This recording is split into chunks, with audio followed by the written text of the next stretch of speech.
So, మరి మాట్లాడదాం. చెప్పండి సార్ మీ పేరు, అలాగే పత్రిజీ గారితో మీకున్న అనుబంధం మీ మాటల్లో. నా పేరు బొడ్డు దయానంద్, నిజామాబాద్ జిల్లా. రిటైర్డ్ జిల్లా పంచాయతీ అధికారిగా నిజామాబాద్ నందు, మహబూబ్ నగర్ నందు పనిచేశాను. పత్రి సార్తో నాకు 2005 నుంచి పరిచయము. ఇక్కడ 2007లో వారి యొక్క షష్ఠిపూర్తి ఉత్సవాలు చాలా ఘనంగా జరిగింది.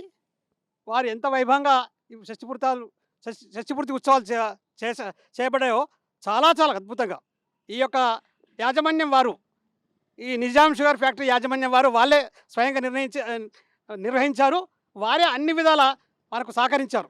అప్పుడు శేఖరయ్య గారని జీఎం గారు ఉండేవారు. వారు సహకరించి అన్ని విధాల ఏర్పాట్లు చేశారు.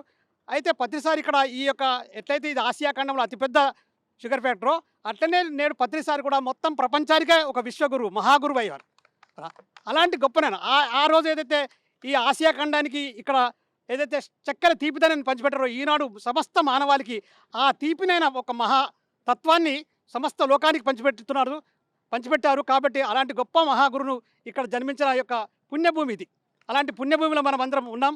అయితే వారు నిజంగా దీర్ఘదర్శి, ఒక స్పిరిచువల్ సైంటిస్ట్ కదా. కేవలం మనకు ఆధ్యాత్మిక గురువే కాదు, ప్రాపంచికంలో అన్నీ కూడా ఏదైతుందో, అన్ని తత్వాలు ఏతుందో అన్నీ కూడా వాటిని ఆస్వాదించాలని, వాటిని నేర్చుకోవాలని, వాటిలో కూడా అందము ఆనందం చూడాలని వారు ఎప్పుడు కూడా మాతో చెప్పేవారు.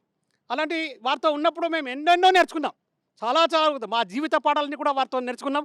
చాలా గొప్ప యొక్క మార్గదర్శి, మా యొక్క జీవన ప్రణాళిక ఏందో, మా గమ్యం ఏందో, మా లక్ష్యం ఏందో వారు అందరికీ చెప్పేవారు. అలాంటి గొప్ప గురువుతో మాకు సాన్నిధ్యము, సాంగత్యం కలిగింద ఒక మాకు అదృష్టము. అయితే ఈ యొక్క ఏదైతే నిజాం షుగర్ ఫ్యాక్టరీ ఉందో ఆనాడు చాలా వైభవంగా జరిగింది. చాలా వైభవం. ఒక నిజంగా చెప్పాలంటే ఇది ఒక గొప్ప వైభవశాలి గ్రామం ఇది అంతా కూడా.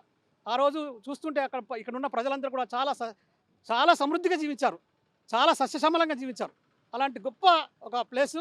ఇక్కడ ఉన్న మానవులందరూ కూడా, ఇక్కడ ఉన్న ఒక ప్రజలందరూ కూడా చాలా ఆనందంగా, సంతోషంగా జీవితం గడిపారు. అలాంటి గొప్ప ఇది. అయితే వారి యొక్క తండ్రి కాలంలో ఇక్కడ ఉండి, ఇక్కడ చదువుకున్నారు, ఇక్కడనే జన్మించారు, ఇక్కడనే ఆడుకున్నారు. ఇక్కడ అందరితో స్నేహితం, చాలా ప్రేమగా ఉండేవారు. వారు చాలా చాలా ప్రేమగా అందరితో కలిసిమెలిసి ఉండి, కులమత వర్గాలు ఇక్కడ వాళ్ళ పక్కకే మసీద్ ఉండే, ఆ మసీదులో కూడా ముస్లిం సోదరులతో, చాలా ముస్లిం సోదరులు సన్నిహితంగా ఉండేవారు. ఎలాంటి కులమత వర్గభేదాలు లేకుండా అందరితో చాలా ప్రేమగా ఉండేవారు. అలాంటి గొప్ప ఆదర్శమూర్తి, గొప్ప సౌజన్యమూర్తి, మానవతావాది, అలాంటి గొప్ప మహనీయులతో ఈనాడు వారి యొక్క స్మృతులు పంచుకునే యొక్క అదృష్టం కలిగించినందుకు చాలా చాలా ధన్యవాదాలు.